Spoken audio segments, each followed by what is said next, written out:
Hello, everyone. My name is Jantel Laberinto, and I currently work as a staff writer and community organizer at People Power Media. People Power Media is a nonprofit media organization that broadcasts efforts and perspectives from marginalized communities where grassroots organizations are working to change public policy. It's a really exciting role that I've been in for about 7 months now, but prior to this role, I worked on local political campaigns, have done some freelance reporting, and have also served as a consultant at Soma Pilipinas, the Filipino Cultural Heritage District, working on a strategic report in partnership with the city to strengthen community stability and cultural heritage. And I'm super excited to be here speaking with you all today. I will now pass it off to my wonderful co-presenter, Fred, to introduce himself. Hi, I'm Fred Nolan. I'm a visual storyteller that takes form in various ways: comics, illustrations, infographics. My background with People Power Media goes back to 2018 when we worked on the Priced Out web series. And I have gotten to work with them over numerous occasions. And again, recently was Jantel on this really exciting project, which has really broadened, my view of my role as a visual storyteller. And yeah, really educated me in a lot of ways about things that I didn't know. So that's me. Great. I think we'll just jump into maybe me giving a summary of the article. It is a really long article, but I'd love to give a brief overview for folks. So this article is titled Claiming Space, Culture, Arts, and Resistance. And it is the third in a series of essays that People Power Media has written that lays out a revolutionary framework to achieve equity in city planning. And I really urge folks to read the first two articles in depth, as well as this newest piece on peoplepowermedia.org. But essentially, what we sought out to do with this piece is really lay out what it means to truly support culture as a means of preventing displacement in San Francisco.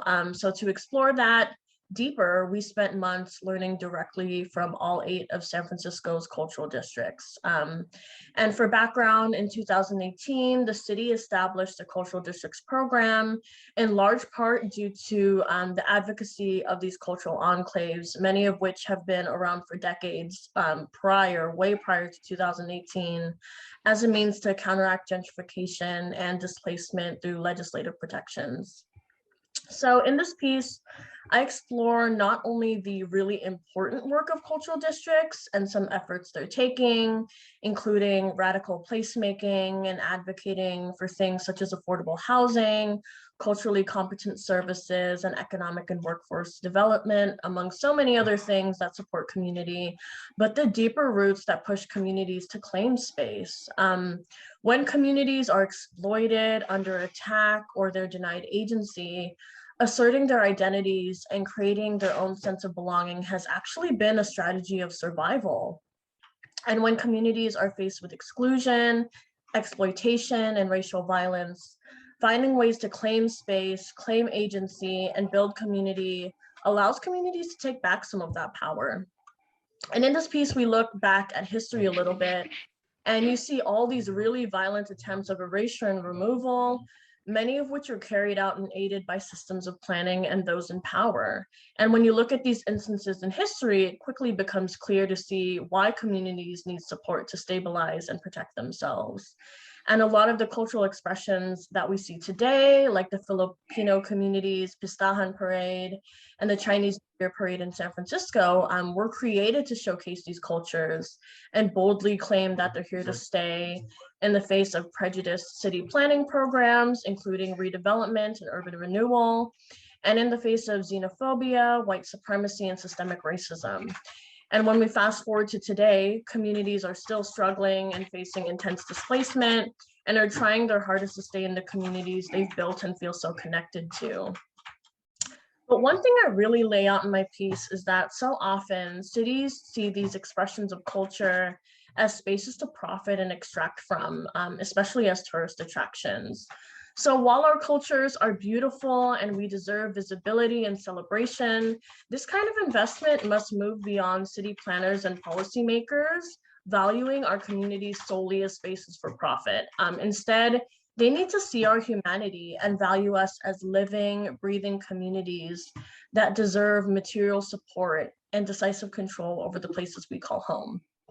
So something I really look at in my piece is, and question rather, is how do we pivot to systems that recognize that marginalized communities deserve to be the primary beneficiaries and decision makers in shaping the neighborhoods and communities they live in, they work in, and that they cherish. And at the end of the piece, we actually lay out some strategies that could potentially create more equity for our communities. So you could view those on our piece on the website. And I wish I could cover the entire piece here, but it's really, really long. So please feel free again to go to peoplepowermedia.org and read it fully, and feel free to ask questions. But above all, I wouldn't have been able to complete this piece without hearing the perspectives of the cultural districts and being able to lift up their voices in this process. And you'll see many of their direct quotes and thoughts laid out throughout the piece. Thanks so much for listening. I would like to now pass it to Fred to talk about the beautiful illustrations that definitely took months to create that we're really proud of, that are displayed in our article. Thank you. Yeah, so it was it was a challenge, but a welcome challenge to try to step up to deliver what was demanded of the article and what was demanded or requested from the individual culture districts. And one thing that I try to keep in mind, and something that has come to me in recent months and years on various projects, is the need to decolonize the way in which I approach my work. Because my background is as a cartoonist, like an underground cartoonist, which usually has like a lot of broad strokes and tends to caricaturize and can be very irreverent. And I would wear that hat and also go back and forth between doing editorial art, which is a bit more serious, but still tends to work in more generalities. And that really doesn't work with culture districts. They really do need to have their identity not rounded out, but really representative of them. And one thing that did come, one thing that I found like interesting, exceptional, what have you, was how much I could just casually miss in my drawings, like where I would just like draw a rock in the background. And for this particular cultural district, that rock looks more akin to a tomb than some decoration. Or with Japantown, the way I rendered the kimono seems like, you know, a fairly innocuous thing, but having the fold in the other direction means mourning versus just a kimono. And I don't think that that's anything, that's certainly not something that I have dealt with. And I feel like that's probably something that a lot of people miss when they seek to represent other cultures, which as an artist you want to do. You know, you want to be respectful of cultures, but you don't want to just, I don't want to have a monoculture where I think, you know, here I just want to represent Black nerds in my work. You know, I want to represent like a wide variety of voices. And it's important, if you're going to do that, to really try to make contact with those communities so you can be culturally sensitive to those communities. I'm fortunate as well, around the time that I was tasked with this work, to do a lot of work.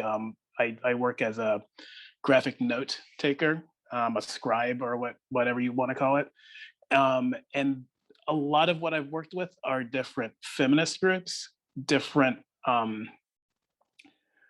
like groups that represent various races, economics, cultures, and is very focused on diversity, inclusion, and the other E that I'm spacing on now, equity.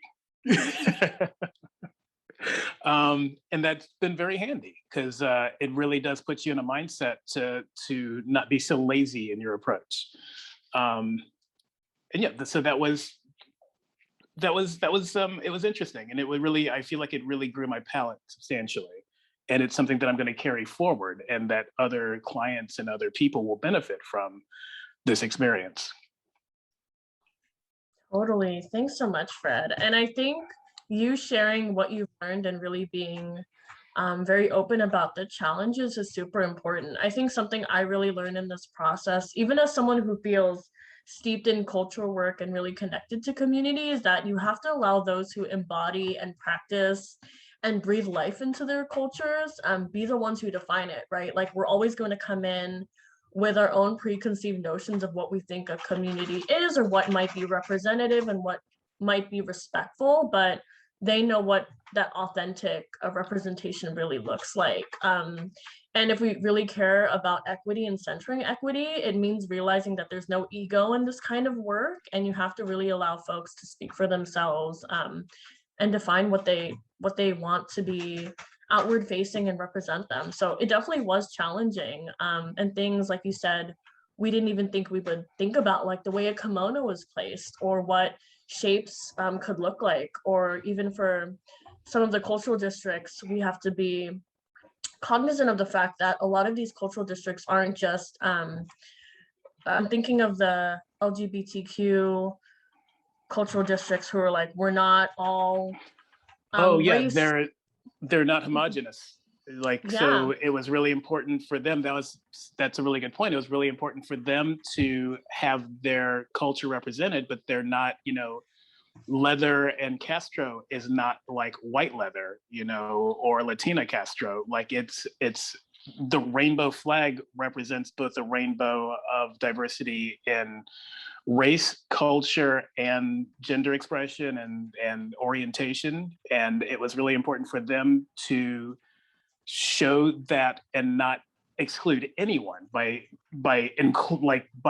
using like a figurative representation. So we really had to be clever about that and say, like, how do we represent this district while excluding people, which was like a great challenge. definitely, yes. I really love the way you phrased that. I hope you just cut out my piece and just jump in there. I think that was really great.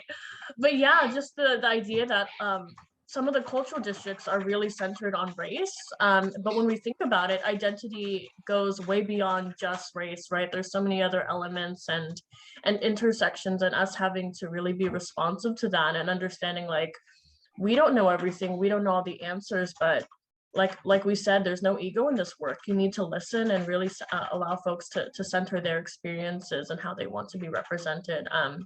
So it was really an eye-opening experience, and the illustrations you came up with, I think, we ran them by every cultural district multiple times, change what we had to change, and never thinking twice about whether we wanted to cut the process short. We wanted to be sure that we were making these as authentic and respectful as possible. So they were really beautiful, Fred. I think you did a really great job. Thank you. Yeah, yeah, I agree entirely. I was absolutely like in it to the end. Like you are the boss of this process. Like you are art directing this. And there was never going to be any pushback on my part. Like I was just there to learn. And I think it Definitely. really benefited tremendously from that. Totally. It definitely did. And we're modeling, I think, to the best of our ability, a process where in the piece I'm talking about equity, I'm talking about culture, I'm talking about arts and how we support them. And I think that we really try to model that kind of process of self-determination and allowing people to determine, you know, and have decisive control over how they're represented, what works best for them, what they need. So yeah, it was a really, really fun project. It did take us a while, but I think it turned out really great. And above all, I think having a piece like this with your beautiful illustrations hopefully has some weight on showing how these cultural districts need support beyond just being viewed as tourist spaces and places for us to extract from and visit, but really seeing that there are struggles that lay within their communities that we need to address and support. Yeah, yeah. The cultural districts are far more than free back scratchers and really cool calderas. Like there's so much more to it. And yeah, I hope it's something that this will be seen far and wide. And I hope it's something where like when people use it as like kind of a tour guide. Like, you know, when they come to the city, when they come to the area, that they will like come with like a more open heart than they would normally or than they would have previously, you know, to actually like let the culture of the city, let the individual cultures really infuse their experience versus just going and like hitting the main streets and getting like whatever, get the experiences instead of just keepsakes and mementos. Totally, 100%. Um, I think we've said what we have to say, and I'm looking forward to hearing the questions from the audience. Me too. All right. Thanks, everyone.